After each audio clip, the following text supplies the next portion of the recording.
പിതാവിൻ്റെയും പുത്രൻ്റെയും പരിശുദ്ധാത്മാവിൻ്റെയും നാമത്തിൽ ആമേൻ. ഈശോയിൽ സ്നേഹം നിറഞ്ഞവരെ, നോമ്പ് 4-ാം ദിവസം, ഫെബ്രുവരി മാസം 19-ാം തീയതി വ്യാഴാഴ്ച. ഇന്ന് പരിശുദ്ധ കുർബാനയിൽ നമ്മൾ വായിച്ച് ധ്യാനിക്കുന്ന സുവിശേഷം വിശുദ്ധ ലൂക്ക അറിയിച്ച സുവിശേഷം 22-ാം അധ്യായം 24 മുതൽ 30 വരെ വാക്യങ്ങൾ. ആരാണ് വലിയവനെന്ന് ശിഷ്യന്മാർ തമ്മിൽ തർക്കിച്ചതിനെക്കുറിച്ച് ഈശോ അവർക്ക് സുപ്രധാനമായ ഒരു ജീവിത പാഠം നൽകുന്നതാണ് ഇന്നത്തെ തിരുവചനത്തിലുള്ളത്. ഈശോയുടെ മരുഭൂമിയിലെ പരീക്ഷ നമ്മൾ ഈ കഴിഞ്ഞ ഞായറാഴ്ച ധ്യാനിച്ചു. 3 തലങ്ങളിലായിരുന്നത്: ശരീരം, മനസ്സ്, ആത്മാവ്. ശരീരത്തിൻ്റെ തലത്തിൽ അപ്പം നൽകി പ്രലോഭിപ്പിക്കാനും, മനസ്സിൻ്റെ തലത്തിൽ കെട്ടിടത്തിൽ നിന്ന് താഴേക്ക് ചാടാനും, ആത്മാവിൻ്റെ തലത്തിൽ പിശാചിനെ ആരാധിക്കാനും ഉള്ള പ്രലോഭനങ്ങൾ പിശാച് ഈശോയുടെ മുമ്പിൽ നൽകി. പക്ഷേ ഈശോ ദൈവപുത്രനായിരുന്നത് കൊണ്ട്, ദൈവികമായ തൻ്റെ സിദ്ധി കൊണ്ട് ഈശോ ആ പരീക്ഷണങ്ങളെ പരാജയപ്പെടുത്തി. നമുക്കും വേണ്ടത് ഈ 3 മേഖലകളിലുള്ള നിയന്ത്രണവും ശക്തിയുമാണെന്ന് ഈശോ ഈ നോമ്പുകാലത്ത് നമ്മളെ ഓർമ്മിപ്പിക്കുന്നു. ഇന്നത്തെ സുവിശേഷം പ്രധാനമായി നമ്മുടെ മനസ്സിലെ പ്രലോഭനങ്ങളിലൂടെ നമ്മിൽ കടന്നു വരുന്ന പിശാചിനെ തോൽപ്പിക്കാൻ പഠിക്കേണ്ടത് എങ്ങനെയാണെന്ന് ഈശോ പറഞ്ഞു തരുന്നു. താൻ മറ്റുള്ളവരെക്കാൾ വലുതാണെന്ന് കരുതി അങ്ങനെയാവാൻ ആരെങ്കിലും ശ്രമിക്കുമ്പോൾ അത് അയാളുടെ ജീവിതത്തിൽ വലിയ ഗുരുതരമായ അപകടങ്ങളാണ് ഉണ്ടാക്കുന്നതെന്ന് ഈശോ പറയുന്നു.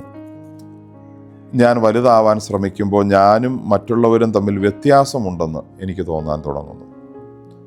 മറ്റുള്ളവർ എൻ്റെ ശുശ്രൂഷയ്ക്കുള്ള, എൻ്റെ താഴെയുള്ളവരാണെന്ന് ഞാൻ ചിന്തിക്കാൻ തുടങ്ങുന്നു. എനിക്ക് അധികാരമുണ്ടെങ്കിൽ എനിക്ക് മറ്റുള്ളവരെ കീഴടക്കി വയ്ക്കാമെന്ന് ഞാൻ അവരിൽ നിന്ന് അകന്നു നിന്ന് ചിന്തിക്കുന്നു. മറ്റുള്ളവർ എൻ്റെ ഒപ്പം വിലയില്ലാത്തവരാണെന്ന് ചിന്തിക്കാൻ ഞാൻ ആ നിമിഷം മുതൽ തുടങ്ങുന്നു.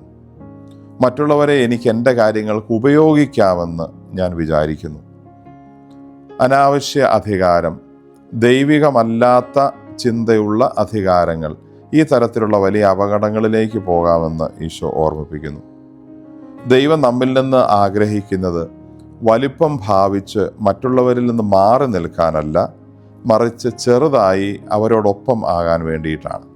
ഈ ലോകത്തിൻ്റെ ചിന്ത എപ്പോഴും നമ്മളോട് പറയുന്നത് വളർന്ന് ഈ ലോകത്തിലെ ഏറ്റവും വലിയ ആളാകണം എന്നുള്ളതാണ്. അപ്പോൾ സ്വാഭാവികമായും നമ്മൾ മറ്റുള്ളവരെ താഴെയാക്കേണ്ടി വരും, കീഴ്പ്പെടുത്തേണ്ടി വരും. സുവിശേഷം നമ്മളോട് പറയുന്നത്, ഈശോ നമ്മളോട് പറയുന്നത് മറ്റുള്ളവരെ ചവിട്ടി അരച്ചുകൊണ്ടുള്ള വലുതാകലിനെ കുറിച്ചല്ല, മറിച്ച് മറ്റുള്ളവരുടെ ഒപ്പത്തിലേക്ക് ഇറങ്ങി വന്ന് അങ്ങനെ നമ്മുടെ ഹൃദയം വലുതാക്കുന്നതിനെക്കുറിച്ചാണ്. ശരീരവും ഭൗതിക കാര്യങ്ങളും സമ്പത്തും വലുതാക്കുന്നതിനെക്കുറിച്ച് ലോകം പറയുമ്പോൾ, മനസ്സും ഹൃദയവും ആത്മീയതയും വലുതാക്കുന്നതിനെക്കുറിച്ചാണ് ഈശോ നമുക്ക് പറഞ്ഞു തരുന്നത്. ഈശോയുടെ ജീവിതം തന്നെയാണ് ഉദാഹരണം. ദൈവമായി സ്വർഗത്തിലിരുന്നപ്പോൾ എന്തോ ഒരു കുറവ്, പോരായ്മ ദൈവത്തിന് തോന്നിയതുകൊണ്ട് ദൈവം മനുഷ്യനായി നമ്മുടെ ഇടയിലേക്ക് അവതരിച്ചു. ദൈവം ചെറുതായി മനുഷ്യനായി വന്നു, മനുഷ്യനെ പോലെയായി, മനുഷ്യനൊപ്പമായി. അതും പോരാ എന്ന് തോന്നിയപ്പോൾ ആ മനുഷ്യൻ്റെ ഉള്ളിലേക്ക് കടക്കത്തക്ക രീതിയിൽ ഒരു തിരുവോസ്തിയായി, ഒരു വിശുദ്ധ കുർബാനയുടെ അപ്പമായി മാറത്തക്ക രീതിയിൽ ഈശോ വീണ്ടും ചെറുതായി. യഥാർത്ഥ വലിപ്പം എത്രത്തോളം ചെറുതാകാൻ സാധിക്കുന്നോ അത്രത്തോളം ചെറുതാകുന്നതാണ് യഥാർത്ഥ വലിപ്പമെന്ന് ഈശോ നമുക്ക് പറഞ്ഞു തരുന്നു. വളരേണ്ടത് വലുതാകാനല്ല, മറിച്ച് വളരേണ്ടത് ചെറുതാകാനാണ് എന്നാണ് ഈശോ ഈ നോമ്പ് കാലത്ത് നമ്മളോട് പറയുന്നത്.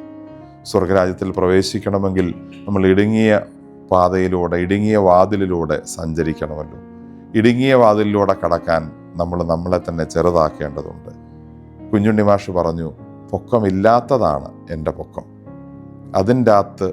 അതിൽ ഒരു പൊക്കം കാണാൻ, അതിലൊരു ഉയർച്ച, പൊക്കം കാണാൻ അദ്ദേഹത്തിന് സാധിച്ചു. ഈ അടുത്ത നാളുകളിൽ ഇറങ്ങിയ ഏറ്റവും മനോഹരമായ ഒരു ആത്മീയ ഗീതമാണ് ഇത്ര ചെറുതാവാൻ എത്ര വളരണം എന്നുള്ള ഒരു പ്രസിദ്ധമായ ഭക്തിഗാന വരികൾ. ഇത്ര ചെറുതാകാൻ എത്ര വളരണം. സഭ അതിനെക്കുറിച്ച് പറയുന്നു.